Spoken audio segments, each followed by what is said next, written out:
మహిళలకు ఉన్నట్టే పురుషులకు కూడా ఋతుక్రమం ఉండాల్సింది. అప్పుడు పిల్లలను కనడంలో స్త్రీలు పడే ఇబ్బందులు, కష్టాల గురించి వారికి తెలిసేది. ఈ మాట అన్నది స్వయాన సుప్రీంకోర్టు. అవును, మగవారికి కూడా ఋతుక్రమం ఉంటే వారికి మహిళల బాధ అర్థమయ్యేదంటూ అత్యున్నత ధర్మాసనం కీలక వ్యాఖ్యలు చేసింది. ఇంతటి ఘాటైన వ్యాఖ్యల వెనుక అంతే సున్నితమైన అంశం కూడా ముడిపడి ఉంది. అసలేం జరిగింది? Watch the story. పనితీరు సరిగ్గా లేదనే సాకుతో 5 మహిళా జడ్జీలను తొలగించింది మధ్యప్రదేశ్ హైకోర్టు. దీనిపై సుప్రీంకోర్టు తీవ్ర అభ్యంతరం వ్యక్తం చేసింది. మహిళల శారీరక, మానసిక ఇబ్బంది గురించి ప్రస్తావించింది. తొలగించబడ్డ న్యాయమూర్తుల్లో ఒక మహిళా న్యాయమూర్తికి అబార్షన్ అయింది. అటువంటి మహిళ మానసికంగా, శారీరకంగా ఎంతో వేదనకు గురయ్యే అవకాశం ఉంటుంది. అటువంటప్పుడు ఆమె పనితీరు సరిగా లేదని ఇంటికి పంపలేరు. పురుష న్యాయమూర్తులు, న్యాయాధికారులకు అదే విధమైన ప్రమాణాలు ఉంటే ఏం జరుగుతుందో మాకు తెలుసు అంటూ జస్టిస్ నాగరత్న వ్యాఖ్యానించారు.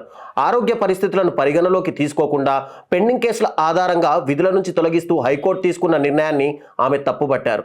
ఆశించిన స్థాయిలో పనితీరు లేదంటూ 6 మహిళా న్యాయమూర్తులు సరితా చౌదరి, ప్రియా శర్మ, రచనా జోషి, అతిథి కుమార్ శర్మ, సోనాక్షి జోషి, జ్యోతి బర్కాడేలను జూన్ 2023లో మధ్యప్రదేశ్ హైకోర్టు తొలగించింది. ఈ అంశాన్ని గతేడాది నవంబర్ 11న సుప్రీంకోర్టు సుమోటోగా విచారణకు స్వీకరించింది. ఈ నేపథ్యంలో 4 మహిళా జడ్జిలను తిరిగి నియమిస్తూ మధ్యప్రదేశ్ హైకోర్టు విస్తృత ధర్మాసనం ఈ ఏడాది ఆగస్టు 1న నిర్ణయం తీసుకుంది. మిగతా 2కి మాత్రం పోస్టింగ్ ఇవ్వకుండా నిలిపివేసింది. వీరిలో అతిథి కుమార్ శర్మ పనితీరు అత్యంత పేలవంగా ఉందంటూ సుప్రీంకోర్టు నివేదించింది. అంతేకాదు 2022లో ఆమె వద్ద 1500 కేసులు పెండింగ్లో ఉన్నాయని తెలిపింది. దీనిపై అతిథి కుమార్ శర్మ ప్రతిస్పందించారు. తనకు 2021లో గర్భస్రావమైందని, తన సోదరుడికి క్యాన్సర్ బారిన పడ్డారని, ఈ అంశాలను హైకోర్టుకు నివేదించినా పట్టించుకోలేదని ధర్మాసనం ముందు వాపోయారు. తన పనితీరును అంచనా వేసే సమయంలో మెటర్నిటీ లీవ్లో ఉన్న విషయాన్ని హైకోర్టు పరిగణలోకి తీసుకోలేదని వివరించారు. తన ప్రాథమిక హక్కులను భంగం కలిగిందని, సమానత్వ హక్కును హైకోర్టు ఉల్లంఘించిందని ఆరోపించారు. దీంతో పాటు కరోనా వైరస్ వ్యాప్తి సమయంలో కోర్టులు పనిచేయని విషయాన్ని సుప్రీంకోర్టు పరిగణలోకి తీసుకుంది.